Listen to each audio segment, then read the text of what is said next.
Dans cette vidéo, je vais te montrer exactement la similitude avec le setup qu'on a eu il y a un an, quasi jour pour jour en début janvier 2024, qui pourrait bien permettre de relancer le bull run.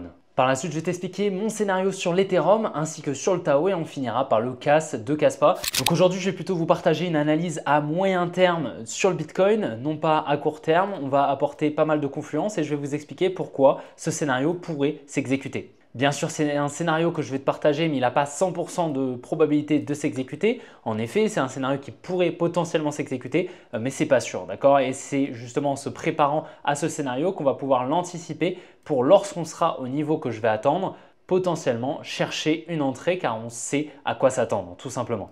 Donc ici, on est directement sur le Bitcoin. Actuellement, ce qu'on a, on voit bien ici les deux créations de liquidités qu'on avait eues. Donc la première résistance juste là et la deuxième juste ici, qu'on est venu à chaque fois liquider. Donc si je mettais des phases sur ces mouvements, on aurait donc le premier mouvement haussier, ici ce serait le Buying Climax, on aurait l'Automatic Rally, le ST, puis un Uptrust. En gros, le Buying Climax ici plus les ST, en fait, c'est tous ces rebonds ici, là, toutes ces mèches qui viennent conforter une trendline, une résistance. Donc ça vient inciter beaucoup d'intervenants à se placer, ça crée donc de la liquidité que je t'ai matérialisée ici, qu'on vient liquider dans un premier temps. Puis par la suite avec ce mouvement, donc le Uptrust, c'est la première liquidation d'une distribution, on vient de nouveau recréer une résistance juste là. Puis cette résistance qui vient donc inciter beaucoup d'intervenants à se placer, donc beaucoup de liquidité, on vient la liquider juste là avec le UTAD, donc la deuxième liquidation. C'est très important de comprendre un petit peu tout ça, comment cette distribution est structurée pour voir par la suite un petit peu la ressemblance avec le setup qu'on a fait l'année dernière. On aurait donc un gros support juste là qui vient être conforté juste ici. Ce support des 91 500, il faut se dire que ce support, il vient inciter énormément d'intervenants à se placer comme ceci, d'accord? À l'achat, donc tout du long, hein, bien évidemment, pas seulement maintenant, mais voilà, tout du long de cette distribution, il y a énormément d'intervenants qui vont se placer et les stop loss de ces intervenants, ils vont placer leur stop loss au niveau des 89 000, environ 89 000 $, donc c'est-à-dire tout simplement sous le support. Donc ça va donc créer une grosse zone de liquidité juste ici. Donc ça, on va pouvoir donc la repérer ici. Ce sera une zone de liquidité très très importante parce que du coup, il faut se dire que là, imaginons, tu as un intervenant qui rentre à l'achat. Donc il va rentrer à l'achat ici, il va émettre un ordre à l'achat. Sauf que le jour où il veut sortir de son trade, il va devoir ici donc émettre un ordre en vente pour sortir de son contrat à l'achat. D'accord? Et donc forcément, sur le carnet d'ordre, tu auras un ordre en vente ici qui sera placé au niveau des 89 000 $ environ, c'est-à-dire sous le support. Il faut se dire également que les supports et les résistances, c'est des niveaux de pivot pour la majorité des intervenants. C'est-à-dire qu'ils vont trader, ils vont utiliser ces concepts pour trader, d'accord, et se placer sur le marché. C'est-à-dire que lorsqu'on vient casser un support, en l'occurrence ici, je m'attends à un mouvement baissier pour venir casser ce support. Lorsqu'on va venir casser le support, tu as beaucoup d'intervenants qui, dans leur plan, vont tout simplement émettre un ordre en vente à la cassure du support. Donc ici déjà on avait beaucoup de stop loss d'ordre à l'achat qui étaient donc des ordres en vente de stop loss, d'accord? Mais en plus de ça, à la cassure du support, on va avoir des gens tout simplement qui vont sell stop, donc ils vont vendre au marché, au prix du marché, ils vont directement émettre un ordre en vente à la cassure du support. Donc il faut se dire qu'ici, il va y avoir énormément de contreparties disponibles en vente. Cette contrepartie, elle pourrait permettre donc à des gros intervenants, des très très gros intervenants qui vont se compter donc sur les doigts d'une main, il n'y en a vraiment pas énormément, mais par contre, eux, ils vont gérer la majorité du volume. Ils ont des quantités énormes de positions à injecter et ces quantités énormes de positions à injecter, c'est une petite partie de leur portefeuille, mais pour nous, c'est littéralement des positions gigantesques. Malheureusement, ces positions, ils ne peuvent pas les injecter directement sur le marché. Pourquoi? Je te donne un exemple. Si imaginons là directement, tu as un fonds, par exemple, un très gros fonds. D'accord? Tous les fonds ne font pas partie de ce groupe d'intervenants, mais imaginons BlackRock ici qui souhaitent injecter eux-mêmes, pas acheter pour leurs ETF, attention à ne pas confondre. Ce n'est pas BlackRock qui achète les ETF. Lorsqu'on a des inflows positifs sur les ETF, simplement les clients de BlackRock qui achètent le produit proposé, l'instrument financier, donc l'ETF IBIT de BlackRock. Et donc forcément, BlackRock doit avoir ce collatéral. D'accord? Mais BlackRock gère également des fonds. Et si, imaginons, BlackRock souhaite se positionner eux-mêmes sur le Bitcoin, ils vont bien évidemment avoir un impact sur le prix. Ici, ils vont se placer, d'accord? Sauf qu'en fait, leur position, d'accord, avec leur risk management, imaginons, je sais pas, ils rentrent avec 0,5% de leur capital pour justement une stratégie d'investissement sur X années, etc. Ils vont rentrer, imaginons ici, le prix va faire ça, ok? Il va faire ça directement.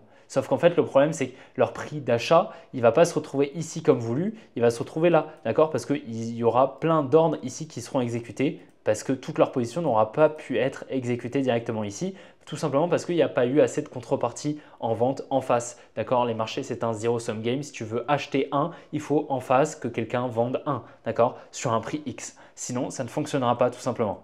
Cela explique donc que la smart money, donc ce petit groupe d'intervenants qui se dénombre sur les doigts d'une main, doivent manipuler le marché pour inciter des intervenants à se placer. Manipuler, j'aime pas trop ce mot, mais plutôt ils vont créer de la contrepartie pour pouvoir se placer. D'accord? Ils vont devoir créer ces ordres et en l'occurrence, ces ordres ici vont être placés juste en dessous. Donc ce n'est pas obligatoire que la smart money va se servir de tous ces ordres pour se placer ici, donc au niveau des 90 000 $, mais c'est une potentialité, d'accord? C'est un potentiel scénario possible et donc c'est pour ça qu'on va anticiper un potentiel retournement ici dans cette zone blanche, c'est-à-dire au niveau des 90 000 $, entre les 90 et les 85 000 $. Il faut se dire que tous ces ordres en vente, si la smart money elle vient ici, que elle sert de contrepartie, tout simplement, elle vient émettre ses ordres à l'achat en face de tous ces ordres en vente qui vont être exécutés sur le carnet d'ordre, forcément le prix il va faire que ça, ok? D'accord? Il ne va pas faire ça, d'accord? Mais par contre, dans le cas où la smart money ne sert pas forcément de toute cette contrepartie, dans ce cas-là, le prix va faire ça, ok? Il va tout simplement dégringoler. Tous les ordres en vente ici vont être exécutés au marché et donc c'est pour cela que tout simplement ça va rajouter une pression vendeuse sur le prix. Donc le scénario que je voulais te montrer, c'est celui-ci. C'était donc du 1er décembre environ jusqu'au 25 janvier environ, avec un top ici au 11 janvier. Donc c'est à peu près comme on a aujourd'hui, enfin c'est voilà, un mois de décalage environ, parce que nous le top on l'a eu en mi-décembre environ, il me semble le 17. Donc voilà, c'est à peu près la même chose, à peu près la même période. Mais donc ici pareil, on avait une jolie distribution qui avait pris place. Je t'ai mis toutes les phases comme je te les ai dictées tout à l'heure sur la première distribution qu'on a vue, donc la distribution actuelle du Bitcoin. Là c'est donc une distribution puis une réaccumulation. En fait, on a donc ici une distribution puis une accumulation qui forment en tout une réaccumulation, c'est-à-dire une structure haussière. Ok? Je vais te réexpliquer un petit peu comment cette réaccumulation s'est exécutée. En gros, on a eu ici dans un premier temps une distribution, c'est-à-dire un buy climax, un automatic rally, un ST et un uptrust, sauf que cette distribution, c'était une distribution à double liquidation avec donc après un UTAD. Donc on est venu liquider le uptrust. À chaque fois, tu as des distributions fractales. Donc ici, on a une distribution, on la voit. On en a une ici, si on descend dans la fractalité, on a également une distribution là, une distribution là. Okay? Étant donné que pour effectuer une distribution, enfin effectuer un high, tu as besoin, la smart money, elle va avoir besoin de distribuer. Donc c'est pour ça qu'à chaque fois, il y a des distributions. C'est-à-dire qu'en gros, tu peux potentiellement chercher des entrées ici et trader chaque mouvement en gros. Par la suite, tu vois, on est venu créer ce gros support. C'est tout simplement une zone de contrepartie. La zone de contrepartie, elle va se placer où?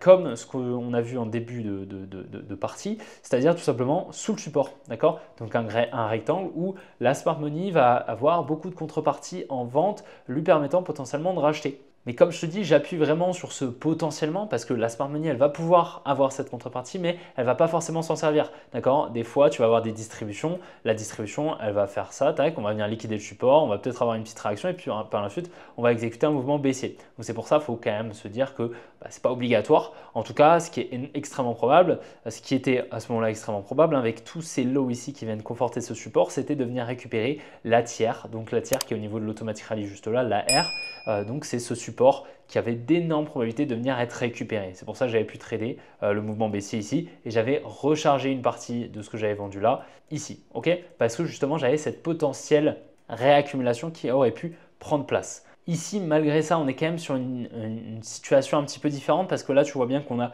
une overextension, c'est-à-dire que là, on a une petite structure, mais on n'a pas une grosse structure qui s'est créée avant la liquidation du support. Dans notre cas ici présent, c'est par contre ce qu'on a fait. Tu vois, on a vraiment une grosse structure. La petite structure, en fait, il aurait fallu qu'on fasse ça, tac. Par la suite, on vient de liquider et à ce moment-là, ça aurait été plus probable de repartir. Là, en l'occurrence, on est venu créer une petite structure, tac, on est venu casser la structure et par la suite redistribuer. Et donc, ça me fait penser un petit peu à ce qu'on avait eu au top de 2021, en novembre 2021, où on avait eu justement cette plus grande structure qui venait casser la plus petite pour exécuter une plus grande structure baissière. Donc, c'est pour ça. Ça perd un petit peu de probabilité par rapport à ce scénario où là, c'était quand même un petit peu plus intéressant.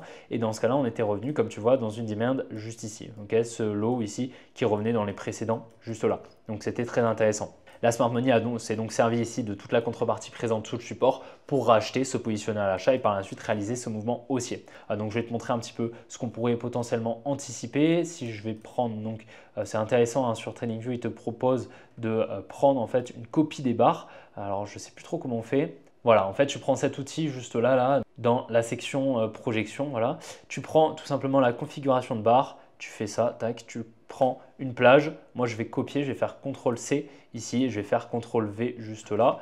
Mais à mon avis, ça s'est collé juste là. Donc comme tu vois, ça s'est collé juste ici. Et après, tu peux la réutiliser si tu le souhaites. Par exemple ici, donc pour visualiser un petit peu mieux un scénario, d'accord? Et potentiellement, voilà, faire un screen ou quoi que ce soit comme tu veux. Et après, tu peux un petit peu réajuster tout ça à souhait pour pouvoir faire en sorte que le scénario conflue un petit peu avec ta charte. Et donc voilà ce qu'on pourrait anticiper sur le Bitcoin. Je vais mettre ça comme ceci en gris. Et voilà, donc la liquidation du support, changement de structure ici. Donc tu vois, on a bien ce changement de structure ici qui prend place avec le high juste là. Et ensuite, on pourrait potentiellement anticiper des plus hauts. Voilà, le transfert main forte, main faible qui prendrait place sous le support des 90 000 $. Potentiellement, d'accord? Donc clairement, j'appuie sur ce potentiellement. Pour le moment, c'est pas, c'est pas sûr. Hein. Dans tous les cas, le mouvement qu'on va attendre, ça va être ce mouvement baissier, cette expansion baissière pour venir liquider ce support. Ça va être vraiment le prochain mouvement que je vais anticiper, en tout cas personnellement. Mais entre-temps, on peut potentiellement à court terme remonter un peu, tac, et repartir, c'est pas du tout impossible. Donc bien sûr, on en parlera dans les prochaines vidéos. Donc c'est pour ça, n'oublie pas de t'abonner. L'Ethereum, super intéressant ce qu'on fait. Alors pour le coup, j'étais assez sceptique sur le bottom qu'on avait eu là. Donc on était bien revenu dans la demand que j'avais anticipé lorsqu'on était par là. D'accord, c'était cette demand, on a bien rebondi dedans. Mais comme tu vois, on avait ici clairement beaucoup de liquidités qui venaient être créées. Donc ça me perdait pas mal de probabilité en fait sur un bottom. On avait vraiment ici ce gros support des equal low et comme tu vois, on est venu donc chercher dans un premier temps les equal high qu'on avait ici, cette trendline, donc récupérer toutes les liquidités. On est venu récupérer ici juste ce high, on a distribué juste là, on a un bank climax, automatic rally, un ST, un trust, on vient ici créer une trendline en lower time frame, je ne vais pas te la montrer mais tu la vois je pense. Et puis par la suite, on a eu le top ici, donc le protected high sera clairement juste là au niveau des 3745 $. Donc je vais te le marquer juste ici. Et selon moi, pour moi, il y a d'énormes probabilités ici qu'on vienne récupérer cette trendline haussière. Cette trendline haussière, elle vient être créée selon moi pour inciter beaucoup d'intervenants à se placer à l'achat. Comme tu le sais, non seulement la majorité des intervenants se placent grâce au support et aux résistances, mais également aux trendlines définissent leur tendance tout simplement grâce au trendline qui en français signifie droite de tendance. Donc c'est tout simplement lorsque on vient toucher plusieurs fois des points. Donc moi personnellement j'ai repéré sur ces 4 dernières années où justement je suis 24 heures sur 24 quasiment mais tous les jours sur les graphiques qu'on vient dans la majorité des cas liquider ces trendlines. Donc c'est pour ça qu'aujourd'hui je trade la liquidité parce que ça me permet d'apporter un petit peu plus de confluence, un petit peu plus de compréhension, même beaucoup plus de compréhension sur le marché, sur ce que fait le prix et comment la majorité des intervenants se placent et j'essaye tout simplement de me placer dans leur sens dans la majorité des cas. Ici, comme tu vois, pour moi, donc cette trendline incite beaucoup d'intervenants à se placer. On a beaucoup de liquidités au sud. Ici, pour moi, on va redistribuer, donc potentiellement avoir un petit mouvement aussi et repartir à la baisse. Alors, j'ai mis cette petite cible juste là au niveau des 2700. Je ne garantis pas qu'on y aille, ce n'est pas forcément obligatoire. C'est selon moi le plus probable, mais on peut largement ici simplement venir récupérer la liquidité, effectuer le transfert main forte, main faible et ensuite repartir. Ce n'est pas du tout impossible, d'accord? Mais cette zone sera super intéressante pour potentiellement intervenir. C'est une demand forte. Comme tu vois, si par exemple je prends le profil de volume à gamme fixe, tu verras bien qu'il y a eu un gros transfert main forte, main faible qui a pris place en plein milieu de la demand, comme tu vois le POC, donc le max, le volume level, là où il y a eu donc le plus de volume injecté, c'est tout simplement dans la demand. C'est pour ça qu'elle est très intéressante. Maintenant, on n'est pas obligé d'y revenir. En tout cas, ce qui est extrêmement probable, selon moi proche de 100%, c'est qu'on vienne liquider ici cette trendline. Okay, je t'avais dit la même chose, qu'il y avait énormément de probabilités proche de 100% lorsqu'on était juste là pour la liquidation de ce support. Comme tu vois, on est bien venu la liquider, donc c'était super intéressant. Pour le moment, en tout cas, j'ai un baissier à court terme sur l'Ethereum. Le Tao fait partie des 2 actifs que j'ai rechargés le 1er janvier avec donc le FET. Comme tu le sais, je te l'ai montré hier. J'avais donc racheté un peu de Tao par là, un petit peu en dessous, par ici, ok. J'ai fait donc environ 20% jusqu'au top et j'ai vendu à environ 12% par là, ok. Par là en même temps que le FET, tout simplement, je t'en ai parlé hier. Ici, comme tu vois, cette trendline ici a bien été liquidée. Donc voilà, c'était mon invalidation ici. On avait même eu un petit rebond. C'était donc une confluence baissière et c'est pour ça que j'ai pris les profits parce que j'avais ces liquidités. Sinon, je ne les aurais pas pris. Ici, on voit bien un petit rebond qui avait pris place donc pour conforter ici cette trendline. Donc là, il y a eu une grosse libération d'ordre. Personnellement, je ne pense pas que ce soit une bonne zone pour donc un bottom, mais à mon avis, on devrait redistribuer et repartir à la baisse, venir chercher, selon moi, le bloc baissier ici des 363 $. C'est un bloc, je t'en parle déjà depuis un moment, hein, lorsqu'on était dans cette zone. J'avais dit que si on devait retracer, ce sera probablement dans ce bloc. Pour le moment, on s'en dirige. Donc pour moi, la cible, je la mettrai par ici. Ce serait le plus probable et on pourrait s'attendre à quelque chose comme ça. Finalement, tu vois, je t'avais partagé sur le canal Telegram cette supply au niveau des 602 $. Malheureusement, on n'y est pas revenu, mais on a laissé ici ces liquidités, donc plutôt intéressant. Donc voilà, ça arrive malheureusement que des fois, les supplies ne sont pas cherchées. Finalement, on est revenu dans une supply un petit peu plus proche. Voilà, c'était cette supply juste ici à ce moment haussier, mais c'est vrai qu'elle était un petit peu moins probable que celle que je t'avais partagée juste ici, mais malheureusement, ce n'est pas dans 100% des cas qu'on va pouvoir anticiper le marché avec précision. Sur le CAS de Caspa, alors clairement pour moi, il y a d'énormes probabilités à présent qu'on vienne vraiment chercher ce support des 10 centimes. Alors comme tu le sais, j'avais eu une invalidation, je vais t'expliquer un petit peu, mais là j'avais eu le top avec la distribution qui a pris place et je m'attendais directement lorsqu'on était ici, hein, mais vraiment là, d'accord, ici il y avait une grosse hype Caspa. Voilà, j'avais partagé mon biais baissier sur le Caspa dû à cette grosse création de liquidité, ce gros support ici et puis cette distribution qui avait pris place. On avait eu le mouvement baissier que j'attendais finalement qui venait conforter ce support, donc inciter beaucoup d'intervenants à se placer à l'achat et donc beaucoup de liquidité ici sur le support des 10 centimes. Finalement, j'avais eu une invalidation, on était venu chiffrer la structure, je t'en avais parlé et on a eu donc une hausse, on est venu créer une résistance pour inciter beaucoup d'intervenants à se placer, on est venu les liquider, on a eu une distribution, alors cette distribution je t'en avais parlé lorsqu'on était par là, d'accord. Tu vois, j'avais même partagé ici ces zones de liquidité, donc pour te dire qu'on était bien au-dessus, donc on avait bien cette distribution qui a pris place, donc plutôt intéressant et à présent je m'attendais à un retour au niveau des 12 centimes, on l'a bien eu et à présent je pense que cette trendline ici et ce support vont être liquidés. Donc je m'attends donc à un mouvement baissier, venir récupérer cette liquidité. Maintenant, est-ce qu'on va venir récupérer la demand initiale aux 5 centimes? Ce n'est pas obligatoire, d'accord? Mais dans tous les cas, le support devra être liquidé. C'est une potentialité, c'est une hypothèse potentiellement qu'on viendra chercher cette demand des 5 centimes. Du moins, c'est une zone vraiment très pertinente. J'espère que la vidéo t'a plu, j'espère qu'elle t'a permis de un petit peu mieux comprendre ce que je voyais sur le marché. N'oublie pas, ces vidéos, ce n'est pas des conseils financiers en aucun cas. Ça te sert simplement à te forger ton propre scénario et également à t'apprendre un petit peu comment moi je fonctionne pour travailler sur le marché et analyser les graphiques. Si tu souhaites aller plus loin dans ton analyse technique, dans ton trading et dans tes investissements, devenir rentable enfin et autonome sur les marchés, tu as le premier lien en description qui te permettra de booker un appel avec un membre de mon équipe, te permettant de potentiellement rejoindre l'académie Smart Vision sur laquelle j'ai travaillé déjà depuis plus de 6 mois. Il y a plus de 35 heures de contenu qui te permettra clairement de maîtriser tous les concepts que j'utilise de A à Z. Je te souhaite une bonne après-midi, une bonne soirée. On se retrouvera demain pour une prochaine vidéo comme d'habitude. Allez, ciao les gars!